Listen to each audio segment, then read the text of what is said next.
Taking my soul into the masses, writing my poems for the few that looked at me, took to me, shook to me, feeling me, singing my heartache. From the pain, taking my message from the veins, speaking my lesson from the brain, seeing the beauty through the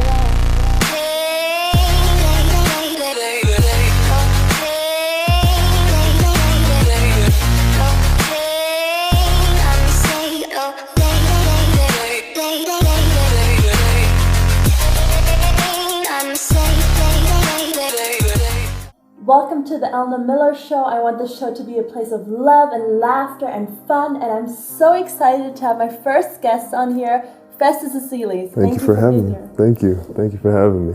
When I met you, I instantly knew, okay, I wanted to have you on this show. Like, you just, the story, you know, you've gone through and everything you've told me, I felt like, oh my God, you have to be on the show. Yeah, no, we bonded from the first time we met. You know, and no, your positivity is something that's like, you know, it's very contagious. So thank you for having me on.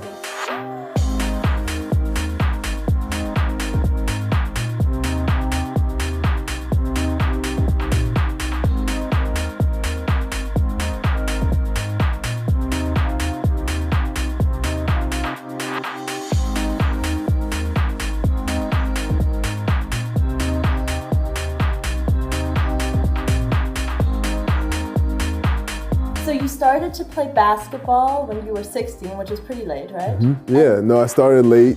Started at 16 years old, which for a lot of people, that's super late. That's it, you know. And they saw me as the guy who was like, okay, well, basketball is not for you. Yeah.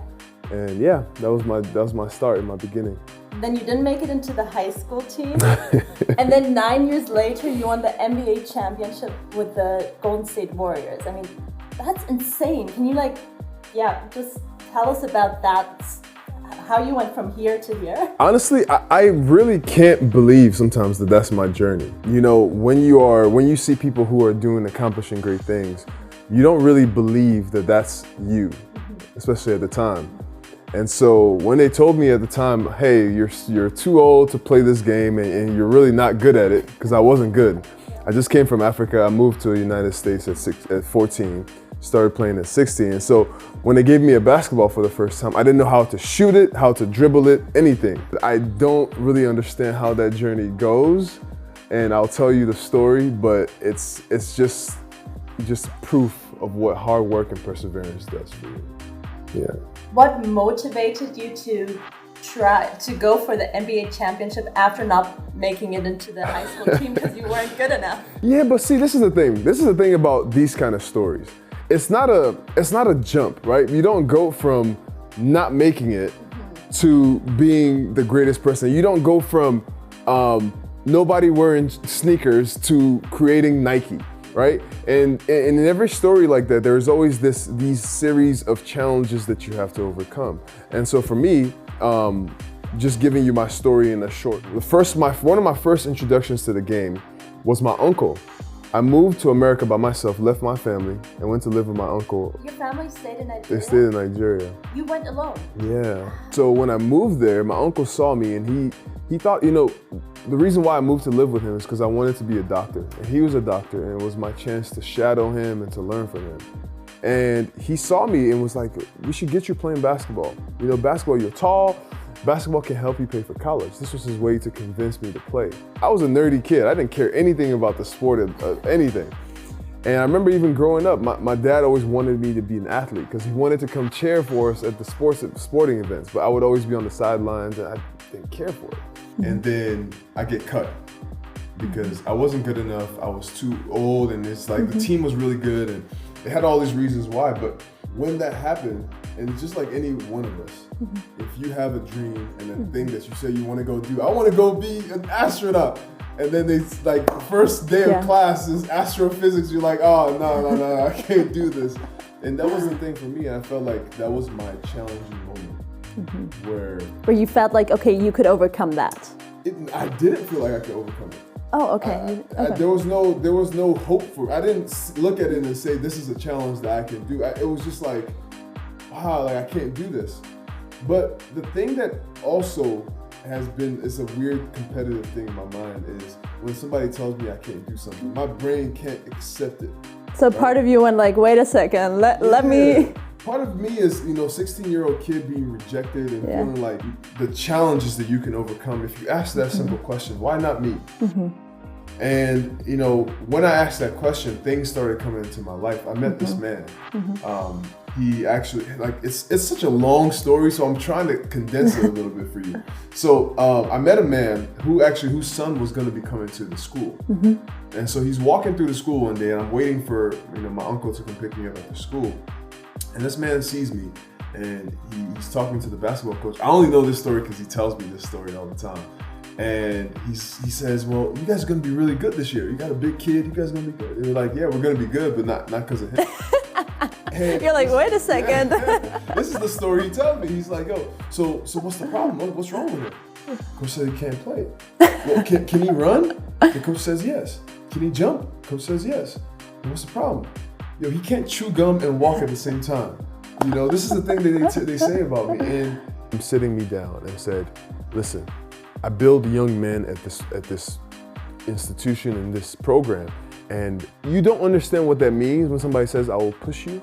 And he pushed me, and it was hard. It was really hard. Matter of fact, we talked about this last night. He was like, sometimes you don't know if you push guys a little too hard. It's kind of like being a parent. A coach is so hard because you're a parent to kids that are not your kids. So now you have to do the hard work of the discipline of being a parent. And the kids never understand till later. And so I was talking to him about how him never letting me stop. I had moments, I had one of the times I remember, when I got to the school, I still wasn't, granted I was a highly rated recruit when I was in high school. Now when I get to college, I'm a practice player. I just start from the beginning again. Because everybody is good. And when I got there and I had to start over, I was okay with it because I understood that everybody else there had played for so long. And so my mindset was always about learning. It was hard. It's hard watching and just sitting on the bench. And it only happened through just little progress. You won't even know. You won't even know that you're getting better. He was like, by my second year, at the end of my second year, they're kicking my butt every day in practice my freshman year. My first year in school, they're kicking my butt every day. By the end of the second year, they're like, oh, he starts to show, he's starting to win his own share of games. And then by my junior year, it's like, he's the guy. And it's hard, and I go through times, I went 6 months in a wheelchair after my injury. It was really, really hard. I go from playing in the NBA finals to being in the wheelchair where I can't even go to the bathroom by myself. My mom has to help me wash. Girlfriend at the time was helping me, and it was very humbling. But sometimes I feel like these moments of humility are actually there to teach you something. And I always thought about it like that. Even one of the descriptions I gave is God literally changed my perspective in life. I'm 6'11". What is that I'm 2'11". Yeah, 2 meters and 11 centimeters. 2 meters, 11 centimeters. I had people that didn't even know how tall I was for that 6 months. And when I finally could stand up, they were like, wait, you're that tall? But I always try to figure it out and say, what can I learn in this moment? How can I keep my perspective and stay positive? Because I know if I don't give up, something's gonna come. And that was my perspective the whole time, and it still is my perspective today as I'm working my way back to play basketball again. You're leaving to LA next Saturday, and I figured we can't let you go without showing me how to throw hoops. Is that what you say in basketball language? Well, we're gonna let's just go shoot basketball. Let's go shoot a basketball. Okay, not throw hoops. I'll teach you how to shoot, shoot hoops. Shoot hoops. I wanted it to sound I got cool, you. Yeah, no, let's shoot hoops. Let's do it. I'm following you, okay. First things first, I'm All right. So we're gonna play a game. First off, we gotta show you how to shoot, because it's not really fair, because you think we're throwing hoops there, but we're shooting hoops. So we gotta show you how to shoot. And so first, the lesson is you gotta put your hand, this is a lesson they used to teach me all the time. You put your hand under the basketball so it's supported. You leave a little space here. I made it into the basketball team in high school. You did? Oh, so you're ready to go. I'm pretty much ready. So we're gonna play pig. Yeah. So pig is, we shoot shot for shot, right? So I would shoot a shot, then you try to match whatever shot that I make. Okay. And the goal is to make the shot as hard as possible so the other person can't make it. Okay. So wait, let me take off my... Oh, okay, now it's getting serious. You wanna make a bet? Yeah, I wanna make a bet. All right, so if I beat you... I'm confident in my skills. So one of the things I hate since I've been here, but it's so good for you, is people keep telling me to jump in the Izar, the river here, and it's so cold. Oh, so you want me to jump into the So Izar if I win, the bet is you have to jump into the Izar for a minute. Let's For 1 minute. 1 minute. Do y'all hear that? 1 minute. Are you gonna time us? So on camera. no. So we have to shoot for the first shot. Okay. Oh.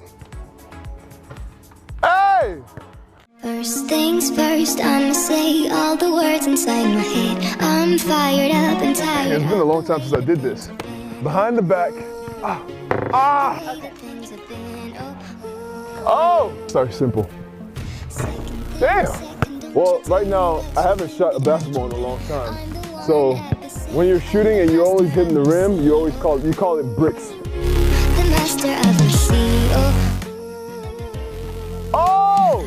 You have to close your eyes as you shoot this. So you can look at it to see where the hoop is, and then you close your eyes. That's usually my shot, man. Damn. Okay, so now I close You're my not seeing me at my best, y'all. Sorry. That's what we talked about. So you don't have to do that one. Okay, You only do it when I make it. Now what if, oh yeah! Oh, come on, girl. So from right here, off of one leg. God! Oh yes, action looks good. All right. Third things third, send a prayer to the ones up above. All the hate. Come on, my shot! There you go. Oh! Okay. And so for my last shot, what's my last trick? Oh, okay, yes.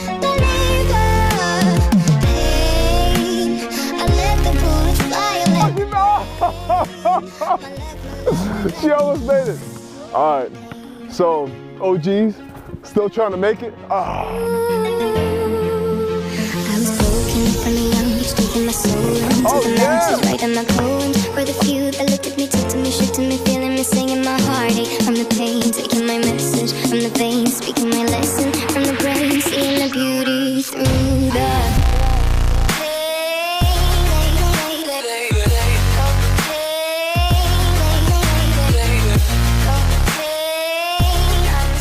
So you lost. The dreaded ice bath. 1 minute. 1 minute. Do you handle it? I'm up for 90 seconds. I know a lot of people can handle the heat, but can you handle the cold? We'll see. Yeah? I feel like we should do 90 seconds. So 90 seconds. Oh, she's up in the ante. 90 seconds in the Izar. Man, I don't know if I even can handle it. I don't know what I just signed myself up for, but let's do it. Let's see. I'll decide what bed we're gonna have after. Dang. Okay. That's even worse. Okay. Let's go. What is the best thing that came from winning the NBA championship? Like I said before, an NBA championship or any championship, you always feel like it's for somebody else. I always thought the championships were for these great people. It was just a testament to the chemistry of the team, the hard work that went in, all those hard nights.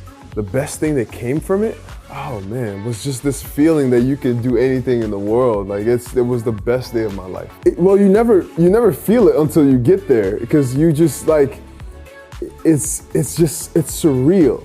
Even when you win it, it's like, we won? I actually had this feeling, it was a weird feeling after we won. I was so scared because I thought it was a dream. I didn't want to sleep because I thought I was dreaming. It was such a magical experience where in my brain, I'm like, we beat the best player in the world, LeBron James, to win the NBA championship. It was incredible. First NBA championship that the Golden State Warriors won. Since the 70s. Nobody, I don't care who you are. If you are Bill Gates and you have all the money in the world, Jeff Bezos, you don't get here and say, I'm done. Success is constantly climbing, and you go through highs and you go through these lows, but you have to keep fighting and keep climbing. So yeah, no, I didn't feel the feeling of emptiness. I always had this feeling like, I want more. And then when you lose, you feel so bad and you feel like the worst thing ever. But it keeps you this fire to want to go experience that. And also, with the highs come the lows, right? I mean, that's life. That's life. And I also once said to a friend, you know, imagine like you only live here. That means you never feel the highs, but you also maybe don't feel the lows as extremely. What's the point of life though if you don't get to enjoy you have to enjoy both. And that's what when people say enjoy the process, it's you also, like the same way you celebrate when you're happy, and you have to understand that the bottoms and those low moments, they serve a purpose too. Because if you only won every year, you know, you got the salary of being a pro basketballer. Yeah, no, I always wanted to take care of my family. That was, you know, that's the whole point of us going to work. You want to take care of your family. And the first thing I bought was a house for my family. I was really excited for that. Every story moves me. That's actually one of the things. So I have 3 purposes of this page.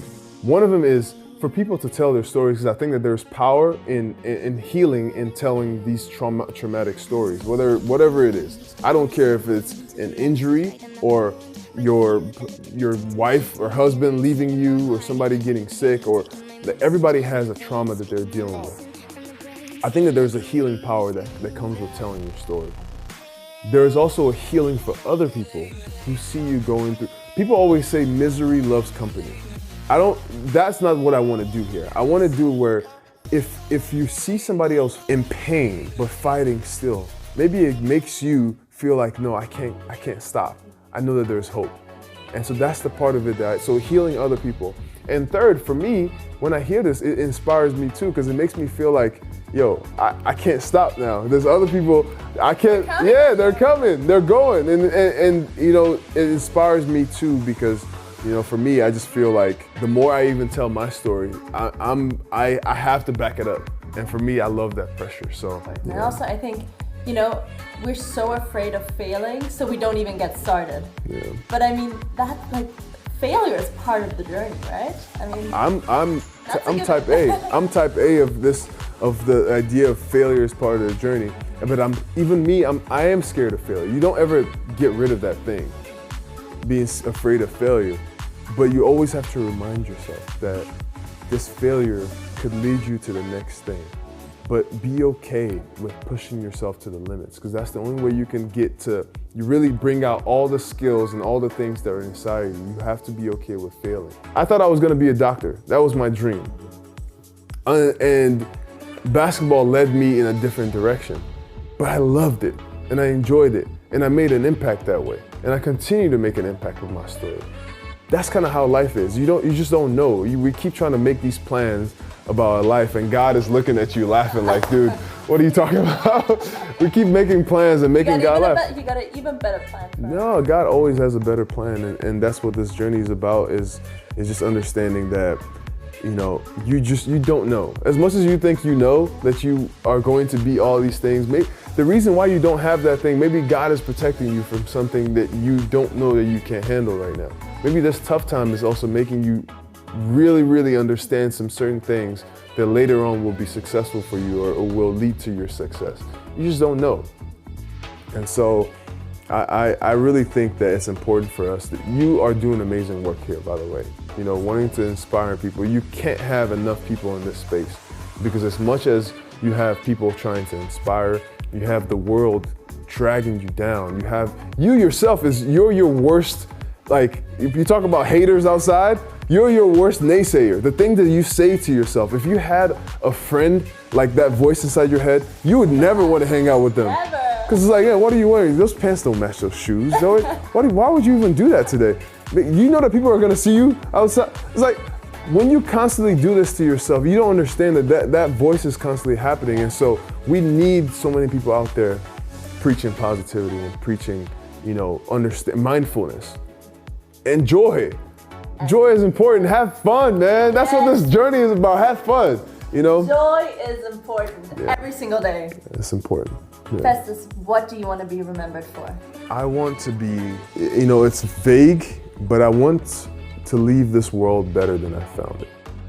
So whether it's family-wise, that I leave a legacy of people that continue to fight for the good of humanity, whether it's the work that I'm doing to help other people and improve their lives, whether it's, even the job of entertainment, to make people have fun, to connect with me. I hope that when I leave this earth, people can say, and I can say for myself, that I really brought out the talents that God gave me. And I used it to help people. I used it to make this world better. I used it to make people happier with themselves or to continue to fight more. Those goals, and I'm still going through life and I'm figuring out the talents that I have, but that's really a big goal for me, is to make people understand that, we are one. I'm in Germany, for crying out loud, and I've been here for the last 5 months, making new friends. I only knew one person. Now I'm leaving and people are like about to cry because we built a bond and a friendship these past few months. So that's what I want my life to mean. I want it to signify togetherness. Can you help me say your name? Ezeli? Okay, my full name, yes. All right, so we're gonna do this. All right. So people know me as Festus Ezeli, but my full name is actually Ifani.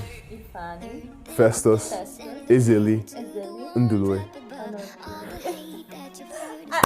I want to thank you for being on my show with your full name. So, Festus Ifani Festus Ezeli Ndulwe. Yes. Ifani Festus Ezeli Ndulwe. Yes. Thank you so much for taking the time to be on my show, for inviting me on your couch in your home. It's been a great pleasure to talk to you. You inspire so many people. The show, I can't wait to see what's to come. Can't wait to see you on the basketball court, but also with Rebuilding the Beast.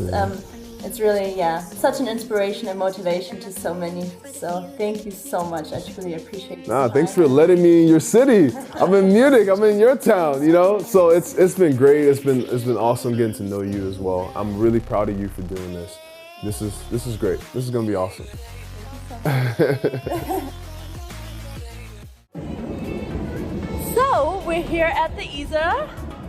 Since I lost my bet, I'm not sure if betting to win a basketball game against a former NBA player is a smart decision, but hey, you live and learn.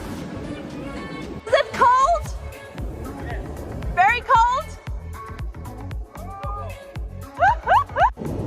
Are you ready? This journey we've all been waiting for. Oh my God! Oh my God! All right, ready, steady, go.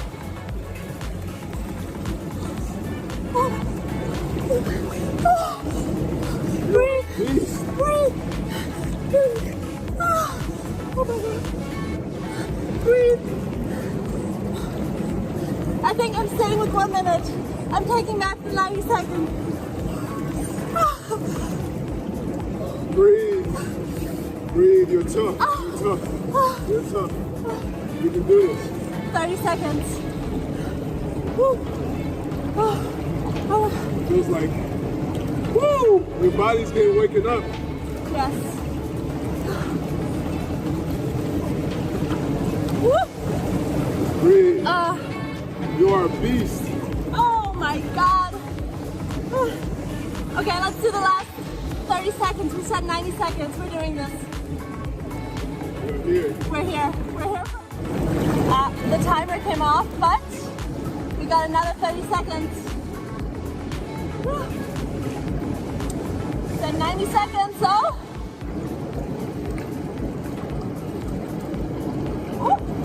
Breathe. We're good. We are beasts. The last 10 seconds. Let's do this. I'm laughing through it. Oh yeah! We're done. Oh man. We did that shit. Wow. What are you saying? Yeah, this is how you start off a Sunday right here. Be careful. Oh, I can't believe we did it. We did it. How you feeling? On top of the world. See, you can do hard things, man. This is like, you just gotta challenge yourself. Even I I was really, really scared. Not scared, but like I just didn't feel like doing this stuff, man. And then you do it after you're done, you feel better, you know? So it's a great way to start the day. Do hard things sometimes, push yourself. Push yourself, you've got this. We believe in you.